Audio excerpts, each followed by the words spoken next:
For years, the world has known me as the dog whisperer. Put the back legs. Good boy, Kiko. But not many people know my personal story. How I grew up poor in Mexico and jumped the border to make a new life. I become famous around the world, but even success comes at a price. I was about to just give up on everything, my life. Now I am crossing a new border, and I have a new dream, and it's my biggest gamble yet. Showtime. For the first time, I'm sharing my whole life, the good, the bad, and the ugly. Not bad for a Mexican dog guy.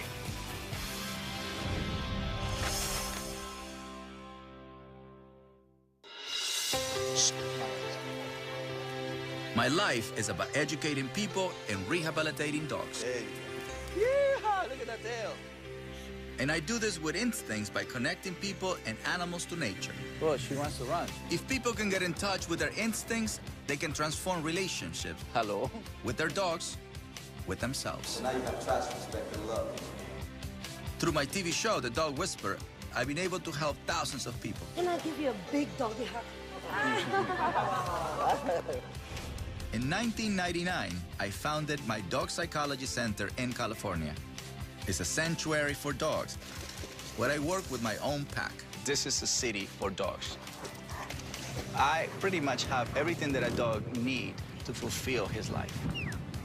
And I teach people my principles of harmony and balance. One way to read that is through the tail. The idea of the Dog Psychology Center is for you to come with your dog so you can learn. This is what allows you to feel people's energy. You see it? Now I am leaving the dog whisperer behind. Let's go. Come on, go, go. I have an even bigger dream to give all dogs a second chance. Come on. Our goal is to find the right home for one dog. My new series is called Leader of the Pack. Families compete to adopt a dog I rehabilitated and turn an abandoned dog into a perfect family pet.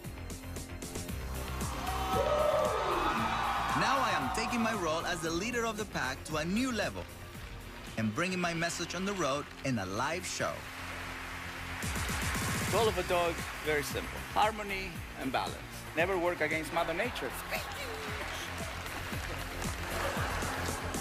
The way he communicates with dogs and fix every problem that a dog has is amazing. But all this success is rooted in what I learned as a kid, growing up on a farm in Mexico.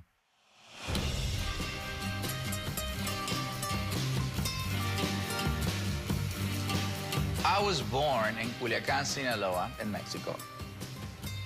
My life was very simple. It was in a farm. It was very primal, very basic.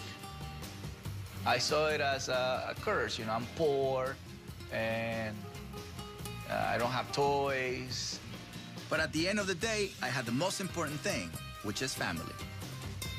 My greatest influence of who I am is through my grandfather.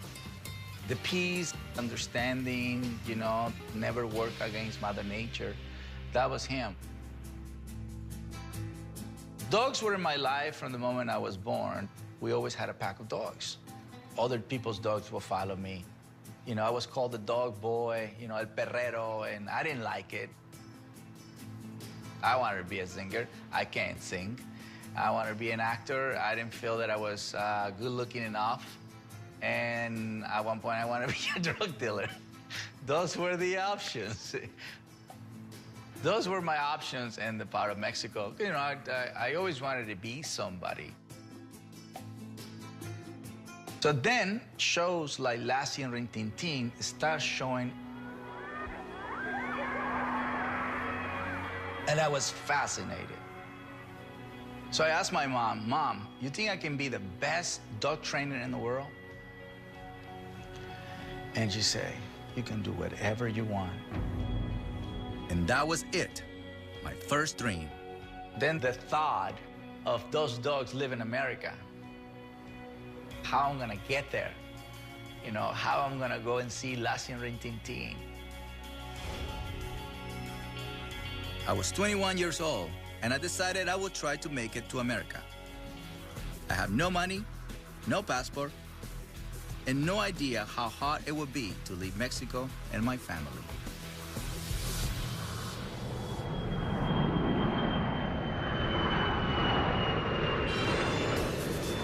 Now I travel all the time. The first stop of the Scandinavia tour is Sweden. Lobster. I am taking my message across Europe, and for the first time, all the way to Asia. What happens in the United States? Look at this. Looks like a pug. Family is still the most important thing to me, so my girlfriend Jahaira and my youngest son Calvin join me on the road. It's a big advantage, it's a big blessing, it's a big inner peace to have your family traveling with you. We arrive on a bike all the way from the United States. I have a very masculine energy. She has a very feminine energy. Watch out, bro! It's always a smile. It's always uplifting you. And rock and roll. Do I look cool? Yeah. Safety first, baby. Safety first. First and foremost, my most important job is being a father. Just like his dad. CIA, we gotta go. Undercover mission. I'm always looking to show Calvin, you know, what the world looks like. You see all of these little rocks here? They're called archipelagos. I feel lucky to have this opportunity to open Calvin's mind to experiences I never had as a kid. Having him in the road makes me feel like I'm not letting him down. I am pretty much doing what my grandfather and my father did for me. You know, they kept me around as much as they could. Get going on! All right! That's how you do Sweden.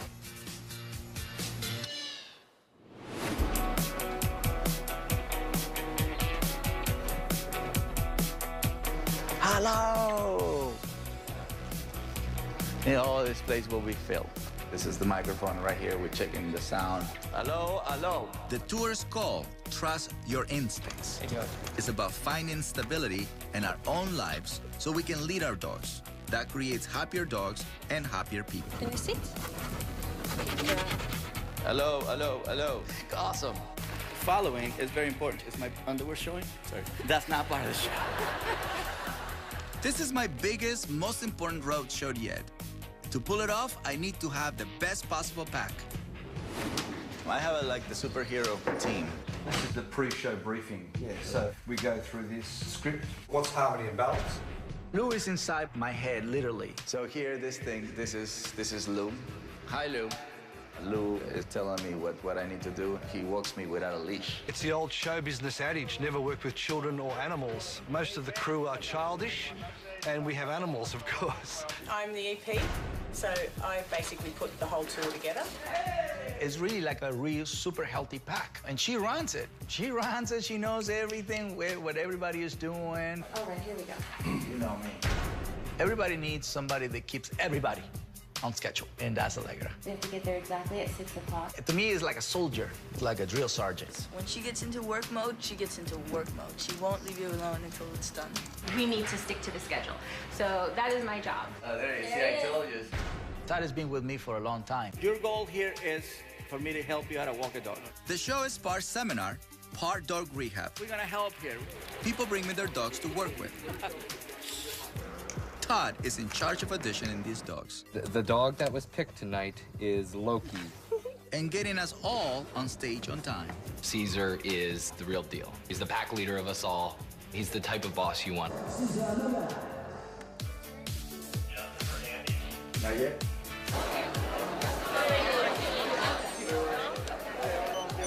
I'm a big fan. I studied him like for a year before I got the dog, so I'm like doing this all the time.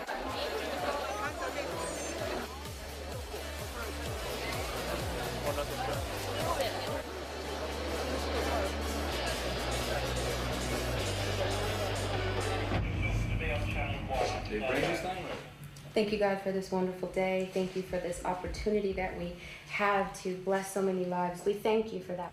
Amen. Amen. 30 start.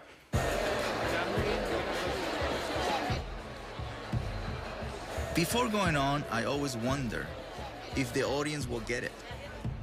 Are they going to enjoy the show? I'm breathing and I'm focusing and I'm breathing and I'm focusing. The nervousness, I can't deny it.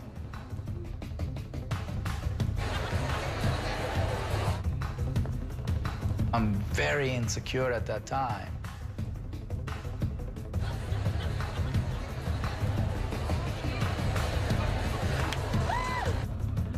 Todd, he knows, he keeps distance. Boss, you have 5 minutes, 3 minutes, 20 seconds. And my heartbeat is like 100 miles an hour. Ladies and gentlemen, please welcome the star of Dog Whisperer, Cesar Millan. And then I do my last breath.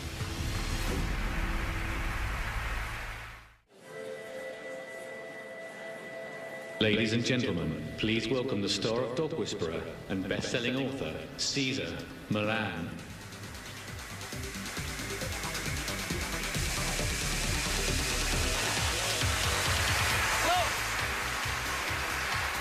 Thank you.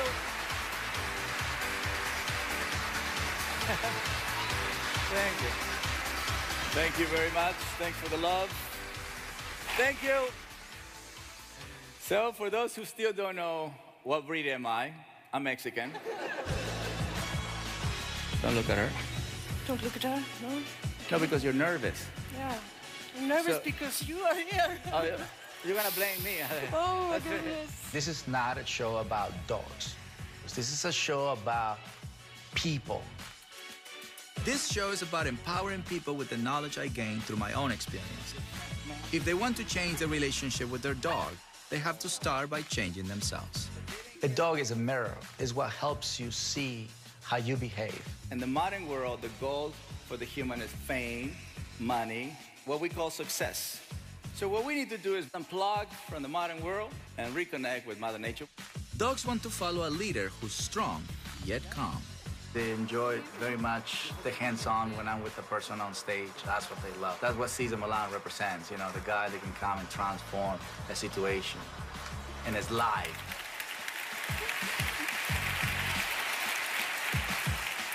Go ahead, let him poop. Just poop on stage, it's okay. See? Instincts. I had an amazing night tonight. Thank you so much for the love you gave us. Thank you, and have a good night. It's a very humble experience. Great job, lady. You never heard that a dog guy can fill up a stadium. I'm always grateful of the opportunity people give me to come to their countries and share the knowledge that my grandfather passed on to me. I just finished a seminar, and this is how I get welcome after I come back so I can pay for his school. It's amazing to travel the world and get so much love from the audience and from my family. I couldn't do this without them. But when I was 21, I have to leave my family behind and take the biggest gamble of my life. December 23rd, 1990. I was 21. I said, Mom, I'm leaving. I said, where are you leaving? Where are you going? I'm going to America. America? But tomorrow's Christmas. But to me, I needed to go. I needed to leave that day. And she saw my determination. She called my dad and said, Felipe, your son is leaving. He came, he gave me a hug, and he gave me $100. His whole entire life savings, $100.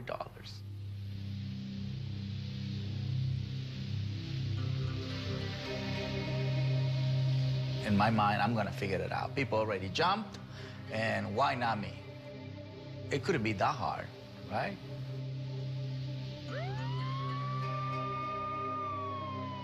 So I arrive at the bus station in Tijuana, and as soon as I get off the bus, I try to jump the border. And I realized it wasn't that easy.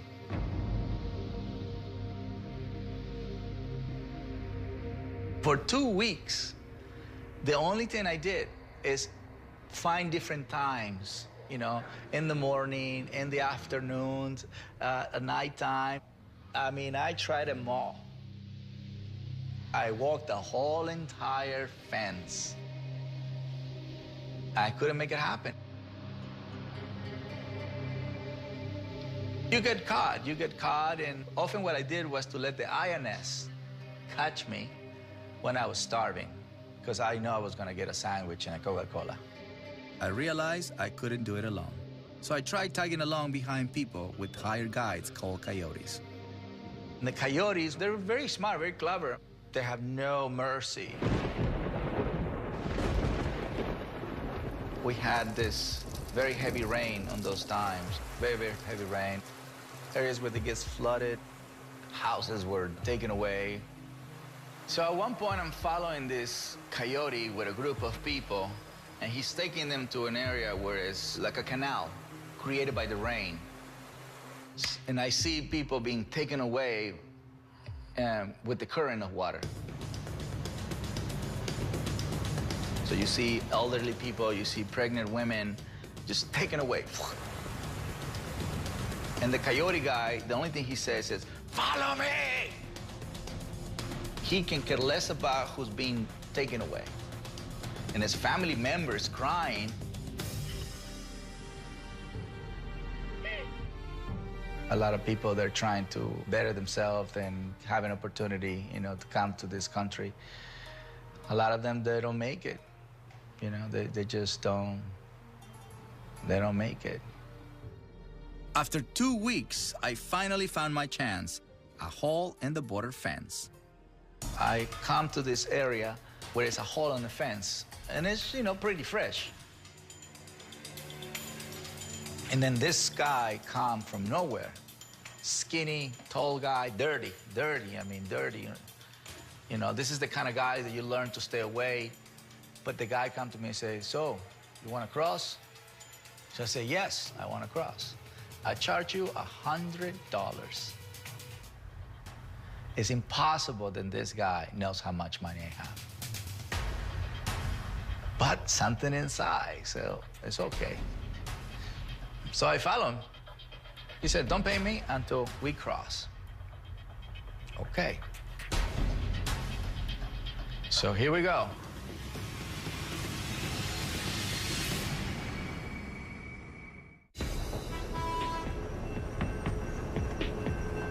In 1991, I was 21 years old and at this very spot. I given up all I ever known and loved in Mexico to sneak across the border with the help of a paid guide. And my mom, I'm always running away from the border. This is the first time I actually come to the border with no worries in mind. Dígame. Mire, nobody asked for an autograph before when I was trying to jump the border. Mi esposa se va a morir cuando vea. I can't believe it. ¿Qué cree que estoy haciendo aquí? ¿Qué? Pues les estoy enseñando por donde yo me brinqué. Ah, sí. Señor César, usted dignifica a México. Gracias, señora. Gracias. Dios lo bendiga. Gracias, señora. Felicidades. Saludos a la familia. Arriba, gracias. International border, right there. Frontera internacional. We come from over there. We cross, then we run against the wall, against the traffic. We're running. We're running here. It's a little safer. Running and running. Somehow you have so much adrenaline, so much stamina.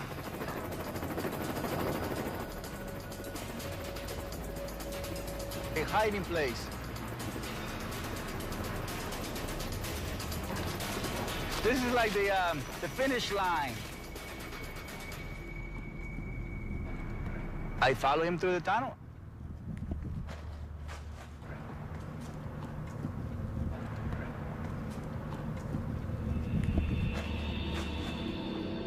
I felt that this is the time where he's gonna kill me. You still got those stories in your head about, you know, coyotes kill immigrants. In an enclosed area, you really have no options. Being in the tunnel, he can choke you, he can stab you. I mean, you hear a lot of bad stories about coyotes.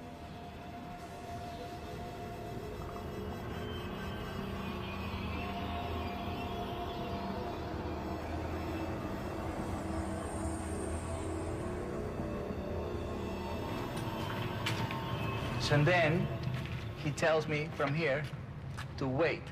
He's gonna go get a taxi. I'm right here waiting, soaking wet, full of mud.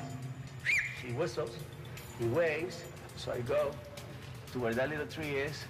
It's a taxi. Right there, the guy immediately said, put a magazine in front of your face.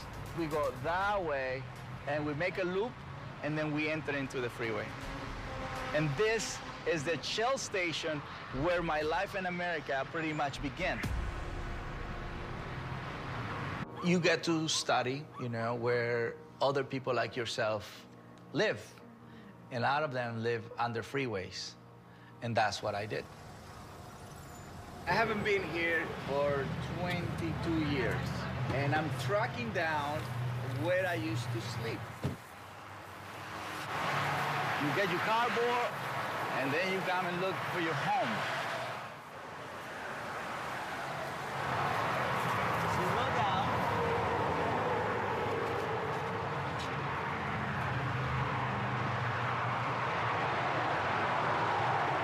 Almost here.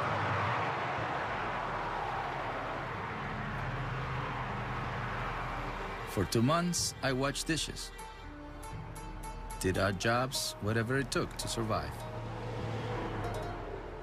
And then you discover, you know, AM, PM, and 7-Eleven, and the specials they have of 2 hot dogs for 99 cents. That, to me, was gold. That's all I need, $1 a day, I get 2 hot dogs. I am very amazed of what I have to go through, you know, for me to be here. Would I do it again? No.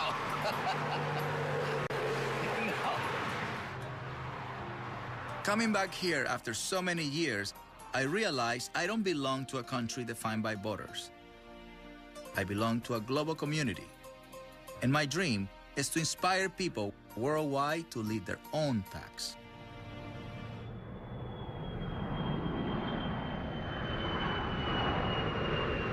Welcome to Finland!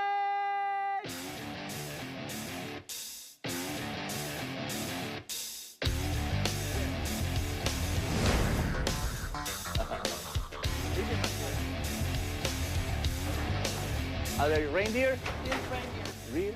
It's real reindeer? So this is reindeer meat. Sure. This is not Rudolph. Wow. Oh, nice. Hey, you are this guy who stick with the dog. I do stick with the dog, sir.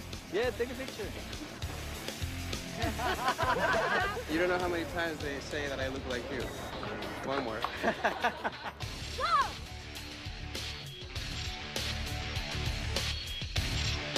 Oh my God!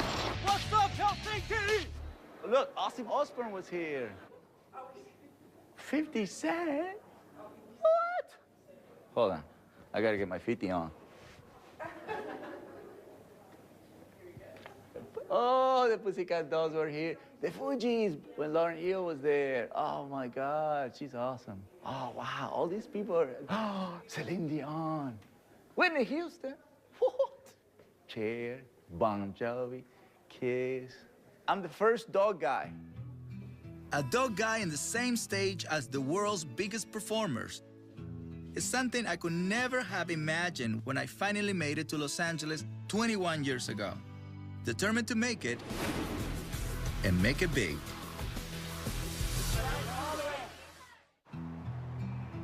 After 2 months, homeless on the streets of San Diego, I had enough money to get to where I really wanted to be, Los Angeles. So now I'm coming to LA, not too long after I met the mother of my kids. We started dating, and then she became pregnant, and that was Andre. Calvin was born 4 years later. It was really tough. We both were very mature. I got a job in a kennel, and I became a kennel boy. So I started asking people if I can walk their dogs, and I was doing it for free.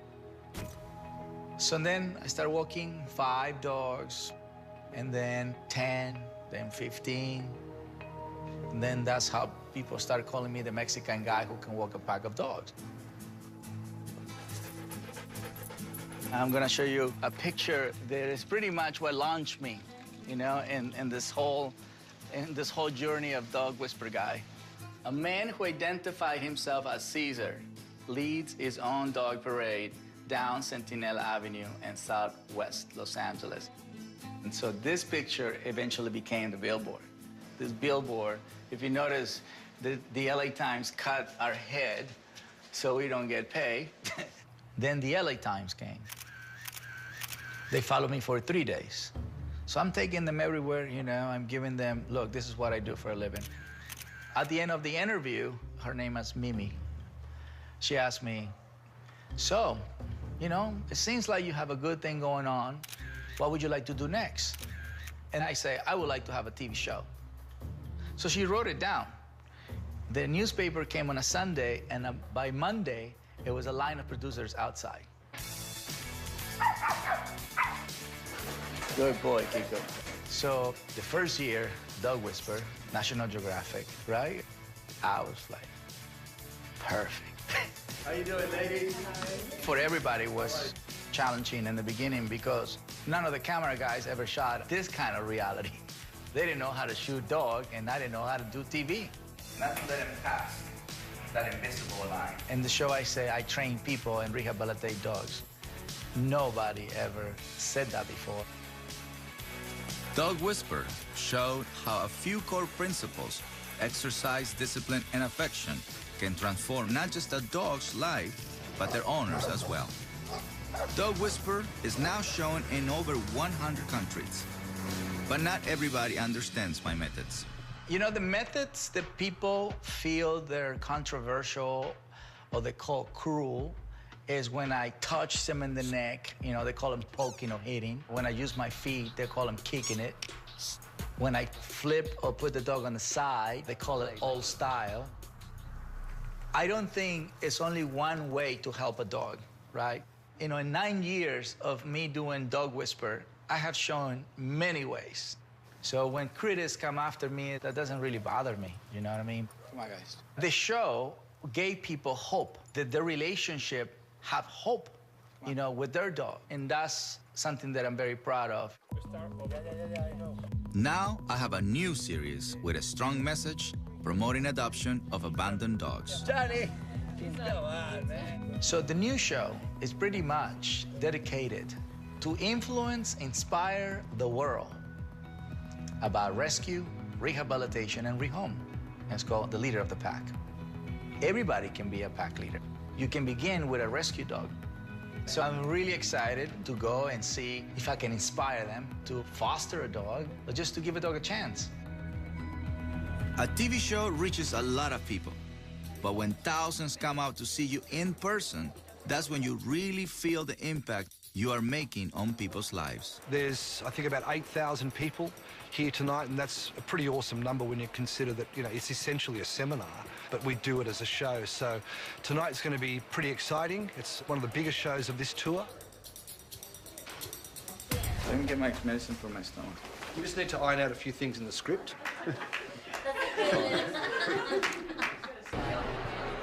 He's got awesome energy, and he's like easy to relate to and like easygoing and all that. I had a pack of 3 dogs, and you know it was just invaluable, the advice that I got from watching the show. So Yeah, he's kind of a genius. With a show this big, I'm especially thankful to have my family here to give me that last push onto the stage.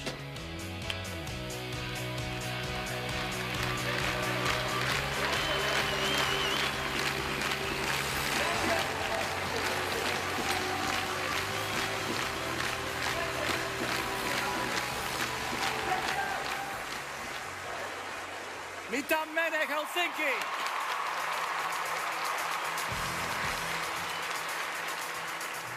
Is pack. is people all the way to the top saying my name, thanking me, or saying I love you. It's an amazing thing to achieve, because normally you get those crowds if you're a singer, or if you're a rock band. But if you're a dog guy, that's never been done. The stage literally shook when he came out, and I think even he was taken aback for a minute. And as much as they scream, they also get quiet. That means everybody's listening. That's an amazing feeling. So puppies grow up into teenagers. Let's talk about human teenagers. Dogs today are unfulfilled because their owners do everything for them. Let's just show them how a modern kid gets tacos in grandma's house. We do a skit to show how Calvin's grandma spoils him, just like we pamper our dogs. So I'm gonna play you, and you're gonna play grandma. It was hard before life on the road because I used to do it by myself. At least one of my kids is with me. And I know what's happening to Calvin. He joins me on stage, and I see his progress on stage. He has what it takes. When I was a kid, my mom put me in judo classes to control my rebellious energy. I see Calvin going through the same thing. So by giving him a job in the show, I give him a place to focus his energy. Grandma, can you give me some reindeer?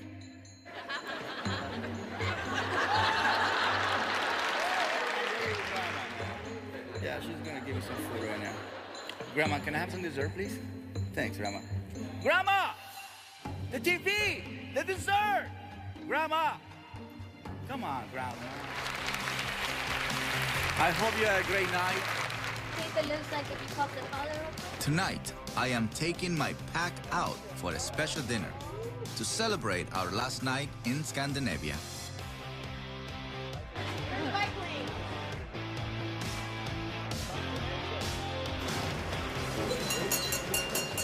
Guys, I really thank you for being part of this dream, and this is to you. And as always, thank you very much for your effort. Thank you to your families, because you have to leave your families behind. You know, everybody counts in the pack. So cheers, and thank you so much. Tomorrow we're heading to Singapore, where I'll be bringing my message to a whole new part of the world. It'll be my first time in Asia, and I have no idea what they're going to think. To you, world.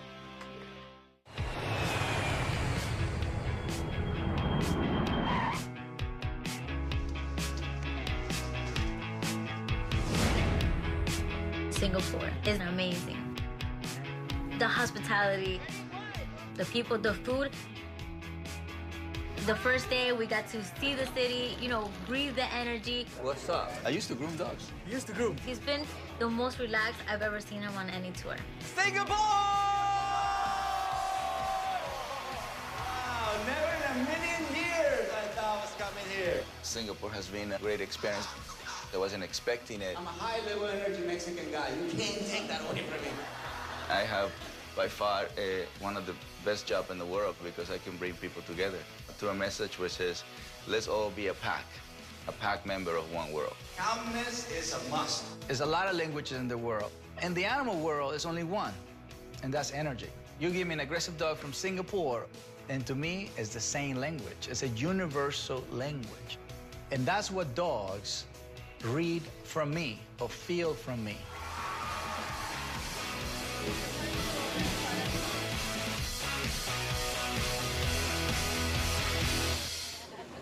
Part of my mission here in Singapore is to show people that any dog can be rehabilitated.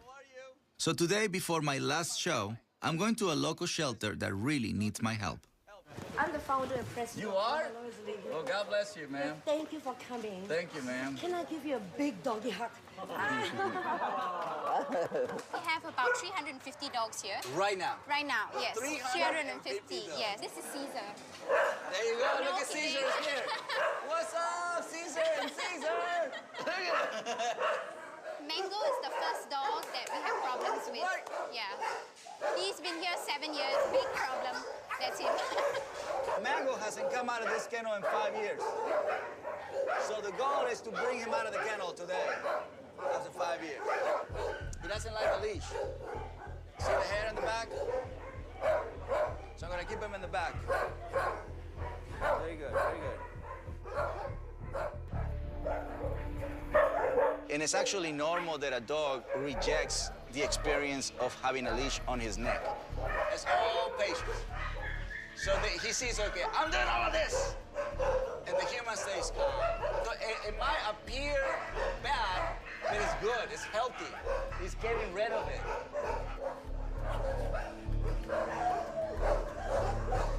Welcome to the rest of the place. This is how you do it. Look. You first put the back legs. Nice. Look at the tail. Hey, Mango, you're wagging your tail. Yeah, good boy. Oh, yeah. Oh, yeah. So he sees a little bit of tension means the human wants to guide him. You ready for rollerblades, buddy? 7 years of not going anywhere. Just a lot of pent-up energy. He never got to see Singapore. A Mexican pretty much introduced Mango to Singapore. He did it! And that's exactly the message of leader of the pack. Do you have everything there? No, I don't have socks. Today is the last day for the tour, you know, Europe, Asia. My show is across the street. Think about this. A guy who used to sleep in the freeways, under the freeways, get to sleep right here. That's some view. Look at that. You know, me as a father, I always remind my kids, you can't forget where you came from to know where you're going. You can't. I like to remember the beautiful things, and to me, the struggles are beautiful things. They're beautiful things, and then you get the payoff. Sometimes you can be on top of the world and have it all. But even then, life can throw you a curveball. I got divorced 3 years ago. I was in England. I was called, and we got a divorce. Okay. It was hard, right? Because I wasn't expecting it. I went into a big depression. I lost a lot of weight. I withdrew from the world. Even my pack sensed I was no longer a stable leader. And some of them left me too. I was about to just give up on everything, you know, just the whole thing, my life. And I felt that I lost everything, you know, my most important thing, which was my family. So I felt that it was useless. I failed, you know, and so what's the point of life? I had a show, yeah. My number one priority is gone, you know? And so I decided to commit suicide. Yeah, I took pills.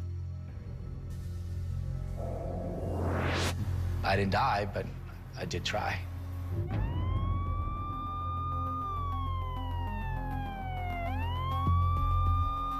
I was sent to this hospital for observation.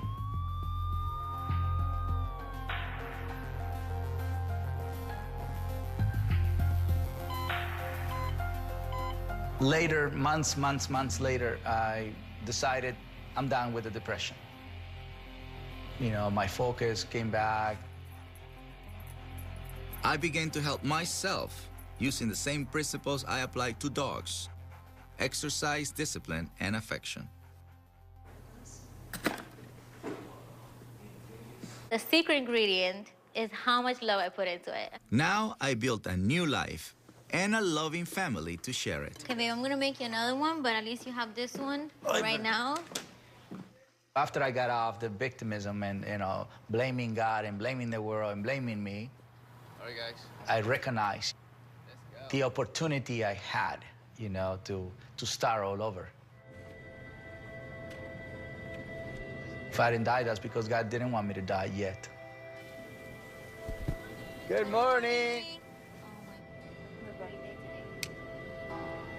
You can take the whole bottle, and if he doesn't want you to die, that means my mission is not done.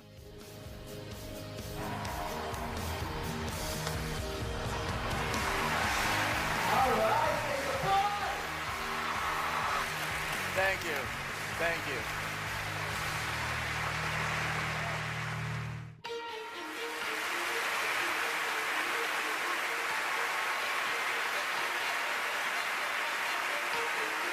Tonight is the last show of the tour, and I am overwhelmed by the reception so far. We're gonna do this exercise. The whole purpose is to make you feel excited. Can you please help me to take it to the highest level of excitement? All right, let's bump it then!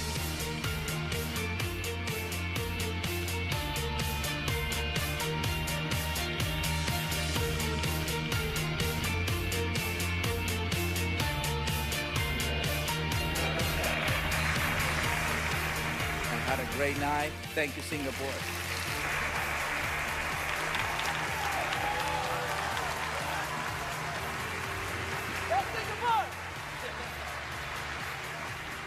You're not gonna tell me congratulations, Dad? Yeah, congratulations! Hey, how about that? Yay. You're so awesome, Dad. Yeah. I brought some flowers for you. Go get your flowers.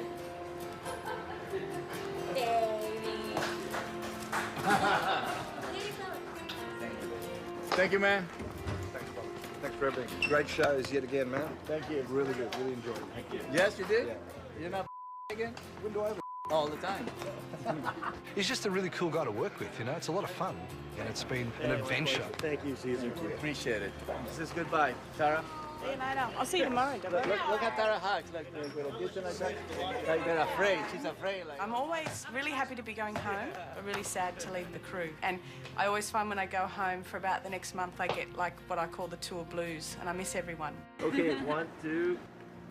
Good night. Thank you, guys. My new series, Leader of the Pack, is about adoption, showing people that all dogs deserve a good life.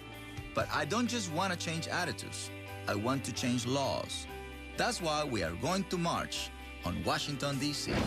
How are you guys? Good morning. We are going to show politicians we need laws to end the euthanization of unwanted dogs. This might be the biggest walk you've had yet, so congratulations. You must be really excited.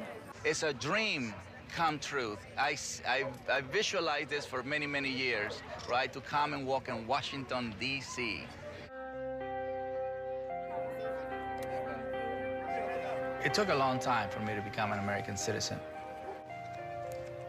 March 25th, 2009, I became an American citizen. Look at my smile. You're not allowed to smile on a passport. But I said, I can't help it. I've been waiting for this day for a long time. The feeling is like you are accepted, you know, like you're part of the pack. I think it's a responsibility of any human being to better their nation. And now I can give my service to Washington. We are here today to bring awareness to a mission that is close to my heart and the reason why I started the Cesar Millan Foundation. And that is to promote the rehabilitation and adoption of unwanted and abandoned dogs. Let's show our leaders that we can make a difference in the world. Let's go for a walk! Go!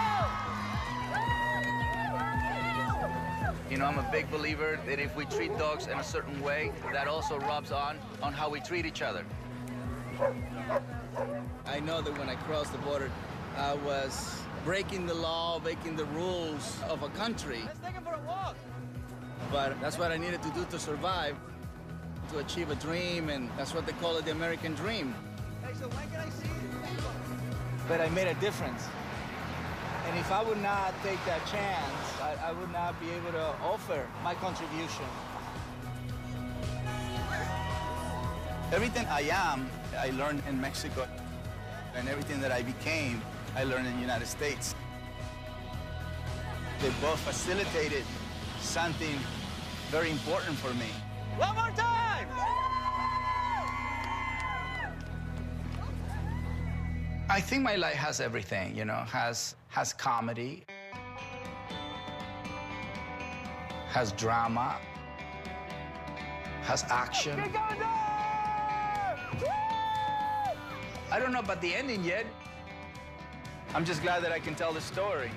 Hopefully people get inspired, they get motivated. Doesn't matter where you come from. Really what I would like for people to get out of this is just to not lose hope, no matter what happens. You should never lose hope.